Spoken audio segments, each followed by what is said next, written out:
welcome back for another 8 Caillou challenge called Localize the Barycenter of a Triangle. This one, don't be scared, it looks math heavy, it's not. Essentially, if you want to skip my description of the problem, what they want you to do is implement this formula right here. They basically give you the answer, you just have to implement this in the code, with one catch that you need to also round the values, because when you take averages, you know, they don't necessarily come out to even integral values.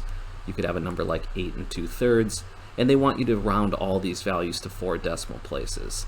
So kind of two things you got to do there. Take an average of the x values and take an average of the y values, and then make sure whatever answers you get for those, round them to 4 decimal places. And whenever you're not sure, you can scroll down in the test section and see kind of what they're expecting. So this reads pretty well even if you aren't familiar with unit testing. It's asserting that two quantities are equal, the first quantity being this first entry before the comma, and then them calling the method on 3 points, right? A triangle is defined by 3 points, 4, 6, 12, 4, and 10, 10. If you average those, you should get this. So you can see from the method, it's expecting a double array, which could be any size, but we know it needs to be size 2. It has an x component and a y component, right? So I'll give a quick overview, but again, you can fast forward if you don't want to hear this. It's not all relevant. The medians of the triangle are the segments that, I think they mean unite the vertices with the midpoint of their opposite side. So you've got this vertex C. You'll notice this line segment going like this, kind of bisects this line segment AB here. And you can do that for all 3 vertices, and you find that they intersect right at this point. And what we're doing is calculating the x and y coordinates of, whoa, I didn't mean to click on that picture, sorry. So we need to get the x and y value of that point. As you probably could have guessed on your own, but it involves taking the average of the x's and the y components. If you want more info on Wiki, go ahead and do it. I didn't even click on it, not necessary. But otherwise, we'll get into this. Go ahead and pause the video and try it out on your own first, as usual. And I want to remind you that it is encouraged to look for resources online. That's not cheating. So if you don't know how to round double values, by all means open up a tab and Google that, and you will find some relevant information. Professionals do it all the time at work too. It's not cheating. Okay, so I'll get into it. We'll do this by the numbers. So I'll first do an x component. We'll call it double xval, and then we'll have a double y value. That's essentially the same thing.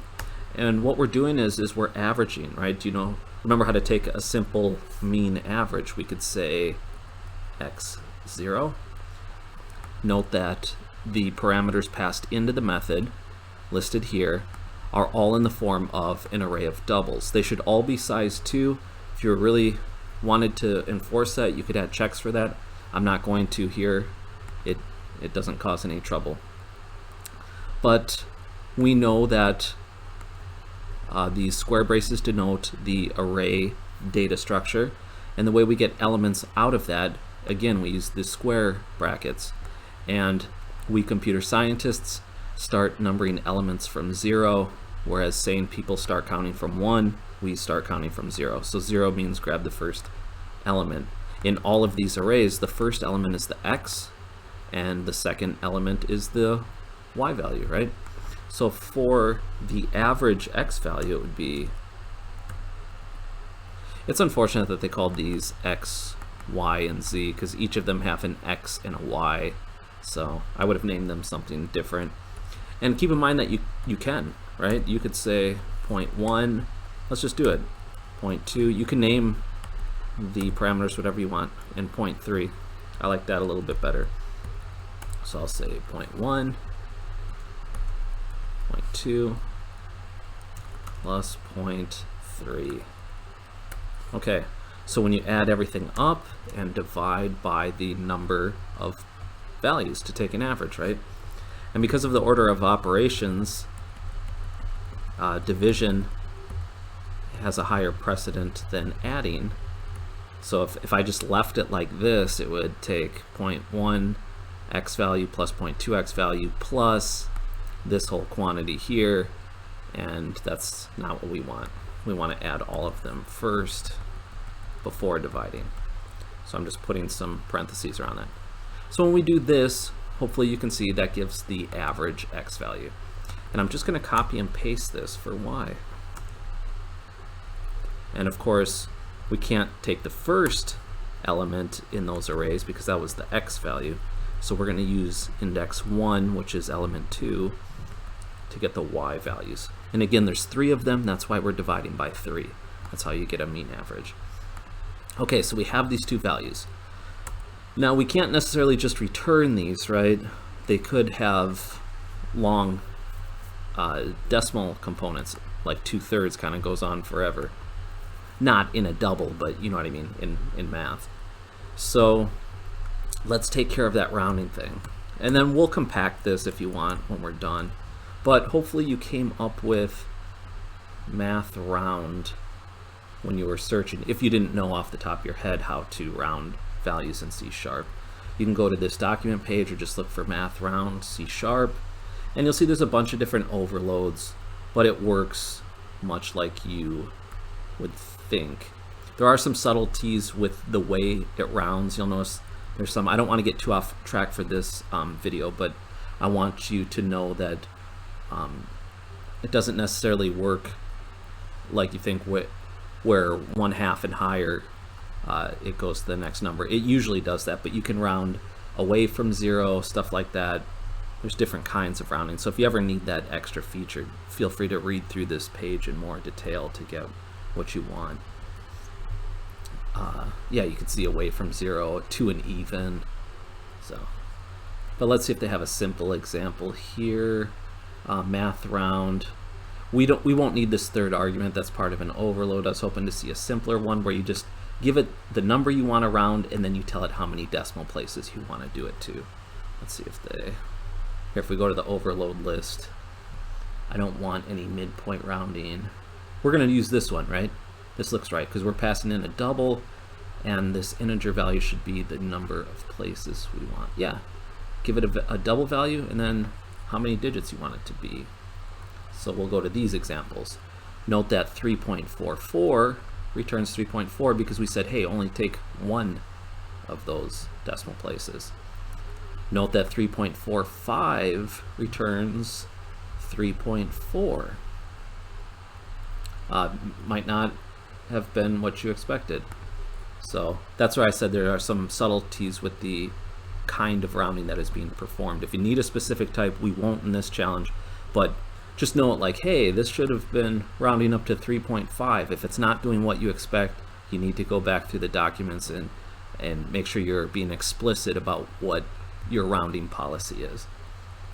But again, hopefully I didn't scare you too much. I know this is a Caillou, so we won't have to worry about that.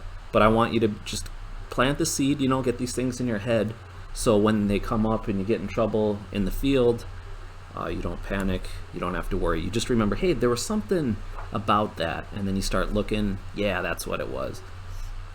That sort of thing. So we'll take our xval. Remember, we just give it the double, and then we say how many places, and they told us 4, right? I think it was 4. Yeah, you can see in the unit test below, it was 4. And you know what? I got a really good feedback, and I totally forgot to implement it. I had a viewer say, hey, when you're working on these problems, why don't you go to full screen mode? So that was a good idea. Sorry I was slow on the draw there doing that. And so if you wanted to make, we could just load it into the same variable. You could put it right back in xval, or if you want to say, I said we would do this by the numbers, we'll do it slow and then we can compact everything. But you won't see people do it like this in real life because they're like, why are you creating all these extra variables that you don't need? So, but when you're learning, it can be helpful. And if you want to see, when I went back, it should tell us our return type here. Come on. Okay. Returns a double. So that's why I knew I could assign it back into that double variable. We're returning a double. So xval rounded, yval rounded should take yval to 4 decimal places. And then finally, when you have those two, you can load them up into an array and return those.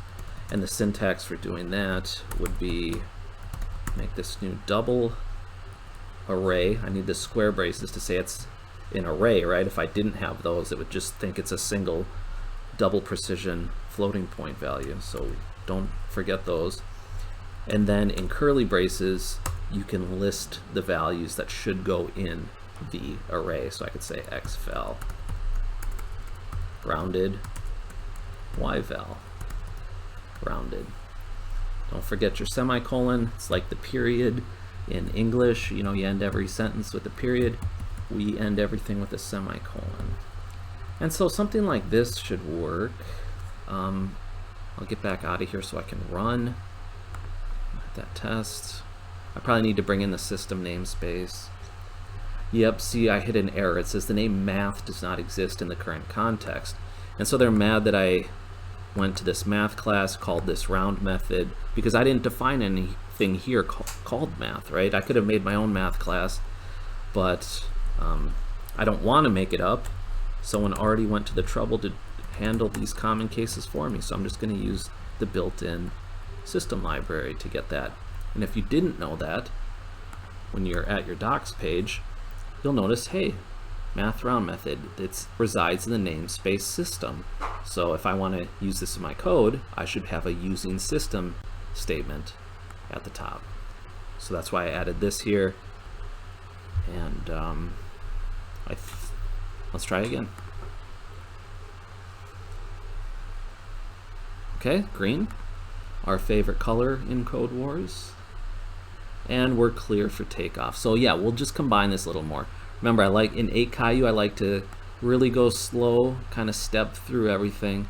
And then once you see this and are comfortable with this, you can say, you know what, I didn't really need a whole new variable, declare a whole another double variable. I could have just reassigned it back into xval. And this one I could have reassigned, and we'll see, we'll condense it even more, but I just want to show you this step by step. And then of course these variables don't exist anymore, so we got to update to names that exist. Should still be good. And then what you'll most often see in such a simple scenario like this is you'll just have the whole quantity, right? I could have just dropped it right in there. Didn't even need to make these.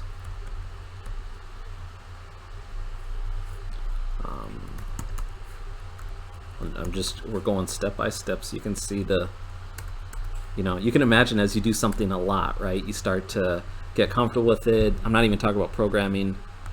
You learn the shortcuts, you learn the jargon, the lingo, you use abbreviations and acronyms, and people who don't work at your place, they don't know what the heck you're talking about because you use all the almost like code word jargon.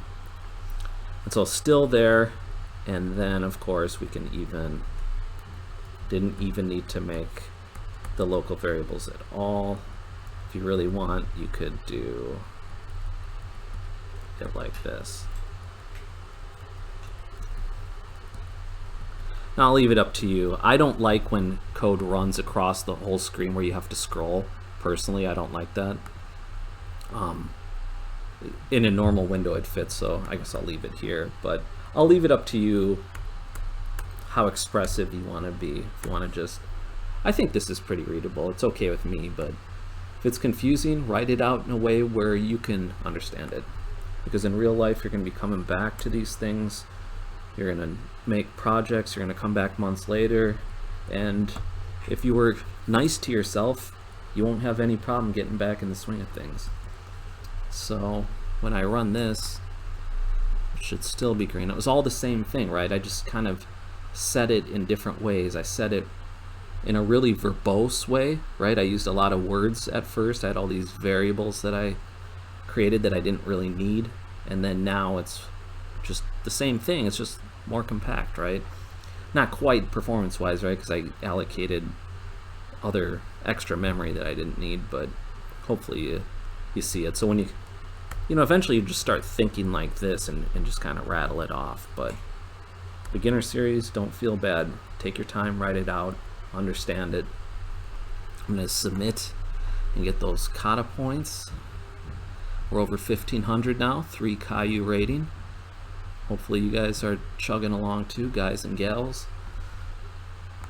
And then, yeah, I don't think you're going to see much variation in the answers here, but maybe, you know, if some of this stuff looks weird to you, take some time to look it up or hit me up in the comments section with your questions.